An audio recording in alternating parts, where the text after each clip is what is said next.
Hello বন্ধুরা, কেমন আছো তোমরা সবাই? আশা করি সবাই খুব ভালো আছো। আর আমরা চলে এসেছি একটা শাড়ি শপে। মা, আমি আর আমার বর মিলে চলে এসেছি একটা শাড়ির দোকানে শাড়ি কিনতে, কারণ আমাদের দাদু মারা গেছে, তো সেই কারণে কিছু কেনাকাটা আছে ঘাটে ওঠার জন্য, তার জন্য চলে এসেছি শাড়ি কিনতে। তো এখন দেখছি কোন শাড়িটা নেওয়া যায়। তো এখানে দেখা হচ্ছে কোথায় কি শাড়ি আছে, তো সেই শাড়িগুলোই আমাদের দেখাচ্ছিল, তো টুক করে একটা ভিডিও করে নিলাম।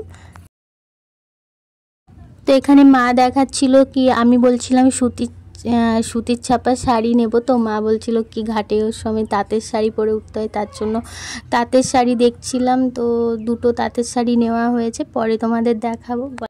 তো আমাদের তাঁতের শাড়ি নেওয়া হয়ে গেছে, তারপর আমরা চলে এসেছি সুতির মলমল ছাপা শাড়ির কাউন্টারে। তো এখানে অনেক কালারের শাড়ি দেখাচ্ছিল, তো বুঝতে পারছিলাম না কোন কালারটা নেব।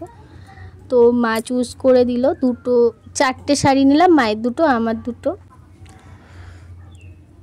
তো দেখো শাড়িগুলো কেনা হচ্ছে, কোন কালারটা নেবে সেটাই চুজ করা হচ্ছে। লাস্টে আমি একটু ঢং করে ভিডিওটা শেষ করব, তাই একটু নিজেকে দেখছিলাম দোকানে কেমন লাগছে আমাকে। তো চলো, টাটা।